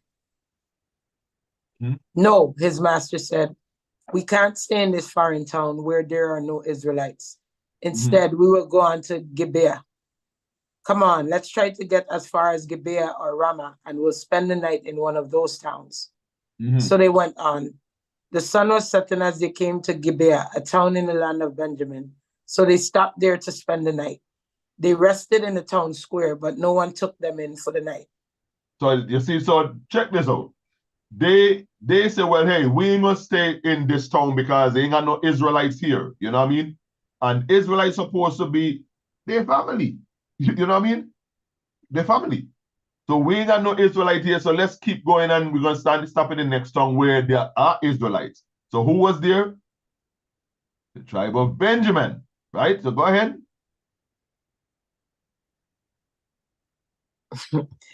So the Israelites didn't take them in. That's crazy. What verse am I on? Last track. So in the night for those tongue, where was that? 13? You have to move the screen. I'm on 16. Oh, go ahead. That evening, an old man came home from his work in the fields. He was from the hill country of Ephraim, but he was living in Gibeah, where the people were from the tribe of Benjamin. When he saw the travelers sitting in the town square, he asked them where they were from and where they were going. "We have been in Bethlehem in Judah," the man replied. "We are on our way to a remote area in the hill country of Ephraim, which is my home. I traveled to Bethlehem and now I'm returning home. But no one has taken us in for the night, even though we have everything we need. We have straw and feed for our donkeys and plenty of bread and wine for ourselves." "You are welcome to stay with me," the old man said. "I will give you anything you might need. But whatever you do, don't spend the night in the square." Don't stay outside in the square. Whatever you do, don't stay out here. So this sound familiar. Go ahead. This sound familiar. I'm gonna tell you what is mimicking when we finish. Go ahead. So he took them home with him and fed the donkeys. After they washed their feet, they ate and drank together. While they were enjoying themselves, a crowd of troublemakers from the town surrounded the house. They began beating at the door and shouting to the old man, Bring out the man who is staying with you so we can have sex with him. Oh What? my jeez. Oh my jeez. The Son old of man God. stepped outside to talk to them. No, my brothers, don't do such an evil thing, for this man is a guest in my house, and such a thing would be shameful. Here, take my virgin daughter and this man's concubine. I will bring them out to you, and you can abuse them and do whatever you like. So what is this giving you a vision of? Sodom and Gomorrah. The same thing happened when them two angels went down and Lot took them into his house. Lot didn't know who these men were, but there was in outside, just like how you see this man and his nether servant was outside, and his concubine. And this man took them in, just like in Sodom and Gomorrah. When the two men in Sodom and Gomorrah went in the house, what happened? The people of Sodom and Gomorrah come trying to tear down the door also. The same thing went down here with the Benjamites. The man go there and say, hey, don't do such a thing. These men are guests in my house. Don't do this wicked act. I have a daughter. You have a daughter. I could give you my daughter. Right? Go ahead. But don't do such a shameful thing to this man. But they wouldn't listen to him, so the Levite took hold of his concubine and pushed her out the door. The men of the town abused her all night, taking turns raping her until morning. Jesus. Finally, at dawn, they let her go. At daybreak, the woman returned to the house where her husband was staying. She collapsed at the door of the house and lay there until it was light. When her husband opened the door to leave, there lay his concubine with her hands on the threshold. And he said, get up, let's go. But there was no answer. So he put her body on his donkey and took her home. When he got home, he took a knife and cut his concubine's body into 12 pieces. Then he sent one piece to each tribe throughout all the territory of Israel. Everyone who saw it said, such a horrible crime has not been committed in all the time since Israel left Egypt. Think about it. What are we going to do? Who's going to speak up? So you hear now? So this man carried his wife. Well, when he went out, when he opened the door, she was out. They went her hand like on the door, on the threshold, on the door. And she died right there because they abused her all night long. Why? Because they didn't want her. They wanted the two men. That's why they did that to the woman. They wanted the two men. So what he did, he took her, put her on his donkey, took her back home and cut her up in 12 pieces and mailed her bodies, the pieces that he cut up, to the 12 tribes of Israel. That's why he said Benjamin is a ravenous wolf. A ravenous wolf. And they're strong too. Go into 20. Judges 20. They're strong too. Because there was known for their warriorship. There was warriors. But they're warriors and they still defile. They're still messed up in the head. Maybe that's why the book called them ravenous wolves. Read from 1 to 15, Judges 20. Then all the Israelites were united as one man, from Dan in the north to Beersheba in the south, including those from across the Jordan in the land of Gilead. The entire community assembled in the presence of the Lord at Mizpah. The leaders of all the people and all the tribes of Israel, 400,000 warriors armed with swords, took their positions in the assembly of the people of God. Word soon reached the land of Benjamin that the other tribes had gone up to Mizpah. The Israelites then asked how this terrible crime had happened. So now, because remember, the man mailed them to the 12 tribes of Israel. So all the leaders of the tribe, all of them and some of the warriors that they came together to find out, like, what is this? What's going on? You hear what he said?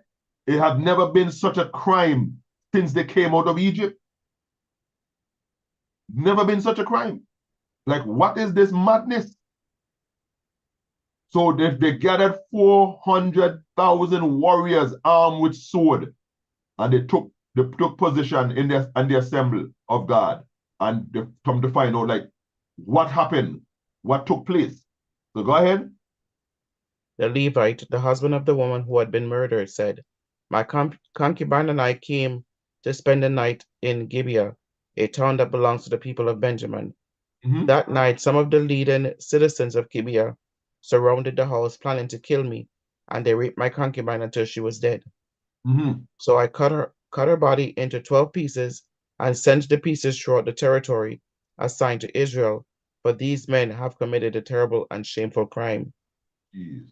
Now then, all of you, the entire community of Israel, must decide here and now what should be done about this.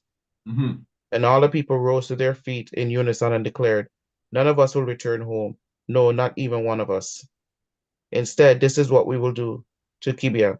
We will draw lots to decide who will attack it. 1/10 of the men from each tribe will be chosen to supply the warriors with food, and the rest of us will take revenge on Gibeah of Benjamin for the shameful thing they have done in Israel. So all Israel are completely united, and they gathered together to attack the town.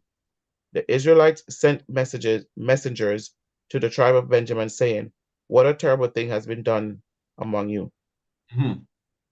Give up those evil men, those troublemakers from Gibeah, so we can execute them and purge Israel of the evil. But the people of Benjamin would not listen. And that's what most of the time, they have to purge out the wicked from among them. Take them out. Otherwise, they're going to contaminate the rest. Right? So they would not turn them up, give them up. Right? Go ahead. Instead, they came from their towns and gathered at Gibeah to fight the Israelites. You hear what they did? Instead of giving up these wicked people, they come to fight, to defend evil. That's what they come to do, defend evil. But as I say, these men of Benjamin, they were known to be warriors also. So these men wasn't weak. They were known to be warriors. Right? Go ahead. In all, 26,000 of their warriors, armed with swords, arrived in Gibeah to join the 700 elite troops who lived there. Among the Benjamins' elite troops, 700 were left-handed, and each of them could sling a rock and hit a target within a hair's breadth without missing. You hear that? 700 were left-handed, and each of them could sling a rock from a hair's breadth of and without missing the target. I tell you, these people were known for the warriorship, the Benjamites, right? Go ahead. Advance your screen. Israel had 400,000 experienced soldiers armed with swords, not counting Benjamin's warriors. Before the battle, the Israelites went to Bethel and asked God, which tribe should go first to attack the people of Benjamin? The Lord said, Judah is to go first. So the Israelites left early the next morning and camped near Gibeah. Then they advanced toward Gibeah to attack the men of Benjamin. But Benjamin's warriors, who were defending the town, came out and killed 22,000 Israelites on the battlefield that day. Wow. You see how much people they killed? The Benjamites, them? 22,000 Israelites on the battlefield that day. Go ahead. But the Israelites encouraged each other and took their positions again at the same place they had fought the previous day. They had gone up to Bethel and wept in the presence of the Lord until evening. They had asked the Lord, should we fight against our relatives from Benjamin again? And the Lord said, go out and fight against them. So the next day they went out again to fight against the men of Benjamin. But the men of Benjamin killed another 18,000 Israelites, all of whom were experienced with the sword. So that's what? 22,000 plus 18,000. That is 30. That's 300,000? No? 30,000. 30,000, no? 30-something thousand, let me see. How much you say? 22,000 and 18,000. That's 40,000. 40,000. So 40,000 Israelites dropped into his by the Benjamites them. Right? Go ahead. And I'm going to tell you why this happened too. Go ahead. Then all the Israelites went up to Bethel and wept in the presence of the Lord and fasted until evening. They also brought burnt offerings and peace offerings to the Lord. The Israelites went up seeking direction from the Lord. In those days, the ark of the covenant of God was in Bethel. And Phinehas, son of Eleazar, the grandson of Aaron, was the priest. The Israelites asked the Lord, should we fight against our relatives from Benjamin again, or should we stop? The Lord said, go. Tomorrow I will hand them over to you. So now that's what they were supposed to do from the beginning. From the beginning, they were supposed to, they went up together to find out what they're gonna do. But the God was the one that was supposed to tell them when to go, not they making their own decision. You check? So that's why so much of them, even though he tell them, is because they decide what they want, what they're gonna do it. So God said, all right, go ahead. But they have to wait on him so he can tell them, so he can go before them. He can send the angels before them to fight for them. That's what they're supposed to do. Right? So the Israelite asked the Lord, should we fight against our relative, the Benjamin, or should we stop? But the Lord said, go tomorrow and I will hand them over to you. So now they're asking him, they ain't telling him. You check? Go ahead. 29. So the Israelites set an ambush all around Gibeah. They went out on the third day and took their positions at the same place as before.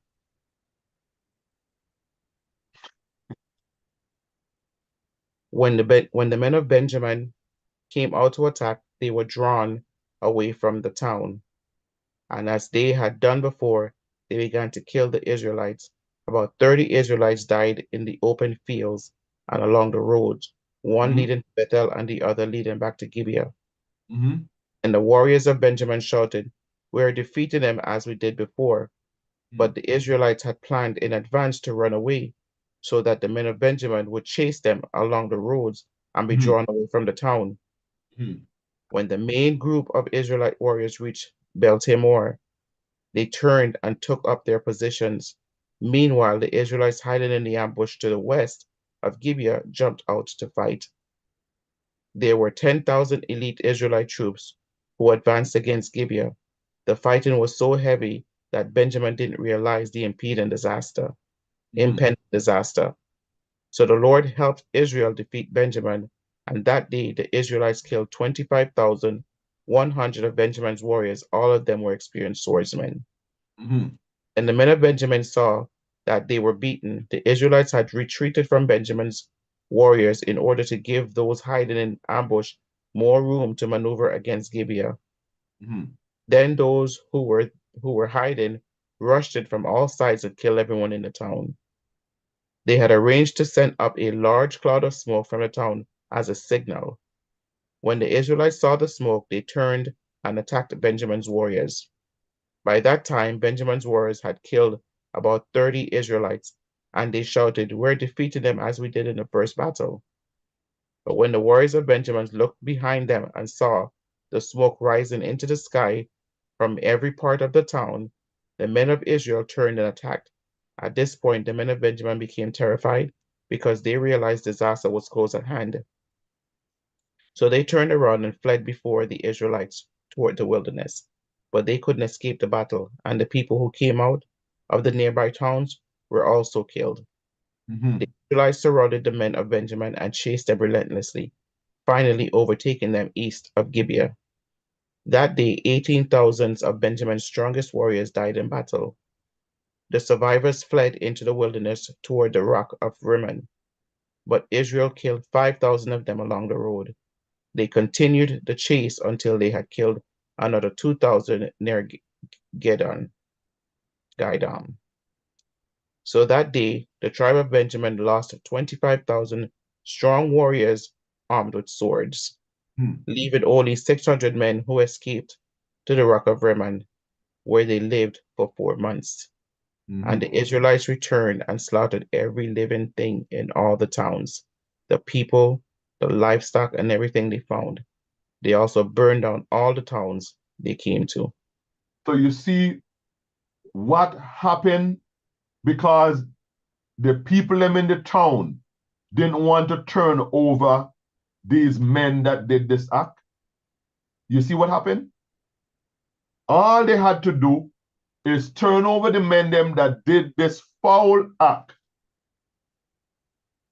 But they wanted to hold on to them, co-sign the wrong that they do, because by them holding on to them, what they're doing, they're co-signing the wrong that they did.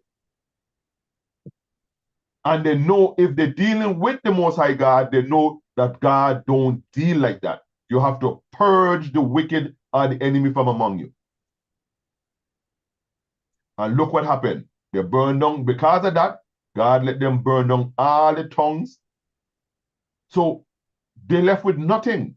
Only 600 of them remain. And the reason why God didn't wipe out the entire tribe of Benjamin is because he can't do it. It have to have 12 tribes when he come back. It have to have 12 tribes. That's the only reason why he didn't wipe out all of them. Because 12 tribes of Israel have to be here. So that's why these 600 were saved. So now they could start rebuilding the clan. So we'll continue. Let's go back now to Genesis 49, and we're going to read out the rest. Not Genesis, yeah, Genesis 49, and we're going to read out the rest. We're going to continue from 29 to verse 33. Then Jacob instructed them, "Soon I will die and join my ancestors. Bury me with my father and grandfather in the cave in the field of Ephron the Hittite. This is the cave in the field of Machpelah near Mamre in Canaan that Abraham bought from Ephron the Hittite as a permanent burial site. There Abraham and his wife Sarah are buried. There Isaac and his wife Rebekah are buried. And there I buried Leah. It is the plot of land and the cave that my grandfather Abraham bought from the Hittites. When Jacob had finished his charge to his sons, he drew his feet into the bed, breathed his last, and joined his ancestors in death." Wow. As you're reading that, my body just running cold, like chills going through my body. You know what I mean? Like to see, like, he gave the prophecy of what's going to befall his children, you know, after he's gone, you know, and it happened, and the man just put up his foot in the bed and took his last breath, and there is where he died. He died in Egypt. So the prophecy that Jacob gave concerning his sons had to do with when they actually went back in the land coming from, you know what I mean, coming from Egypt. It had nothing to do with us over here, because again, we came over here as slaves on cargo ship. So those prophecies have nothing to do with us over here. It had to do with them over there when they got their allotment, when all of them got their land. You know what I mean? Joshua and Moses divided up the land between the 12 sons and their tribes. And their clans. So again, this is Genesis 49, the original 12-tribe chart of where the children of Israel were, where they were allotted. After that, you know what happened. We got scattered. Some of us came over here on the slave ship. Some of them was to the Western Hemisphere. Some were scattered in the Eastern Hemisphere. And now we are scattered in the 4 corners of the earth. 4 corners. Everywhere you go in this world, you see us, because we're in the 4 corners. That's one of the reasons why it is actually forbidden to take a census of Israel, because we are everywhere. Not only that, we are intermingling every place, every nation.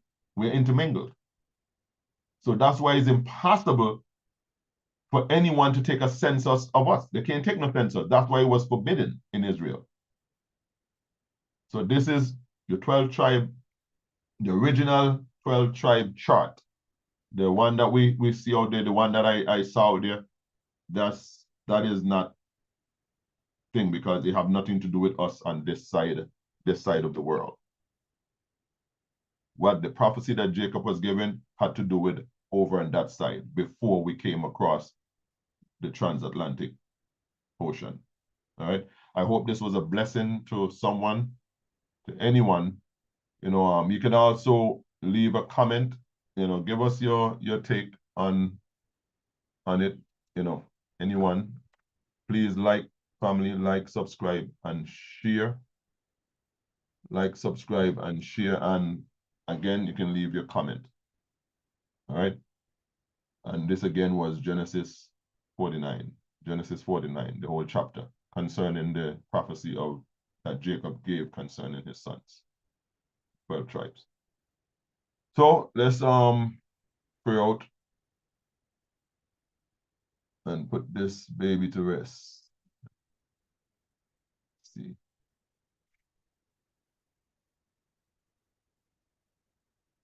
So, our Father which art in heaven, hallowed be thy name. Our Father which art in heaven, hallowed be thy name. Thy kingdom come, Thy kingdom come, thy will be done in earth as it is in heaven. thy will be done in earth as it is in heaven. Give us this day our daily bread, Give us this day our daily bread, and forgive us our debt, and forgive us our debts, we forgive our debtors. as we forgive our debtors. And lead us not into temptation, And lead us not into temptation, deliver us from evil. but deliver us from evil. For thine is the kingdom, For thine is the kingdom, power, the power, glory, and the glory. in Jesus' precious name. Amen. Amen. Brothers and sisters, again, we are Israel, the Lord's Vineyard. My name is Brother Moses. We have Sister Kelly. We have Sister Shanique. And again, we hope that this was a blessing to someone, you know, concerning the 12 tribe chart and the blessing and the curse that Abraham, that Jacob gave concerning his sons while they were in Egypt. Again, we thank you, and we come to the end of our lesson, and we're going to pick up again, if God's willing, next Sabbath. Thank you again.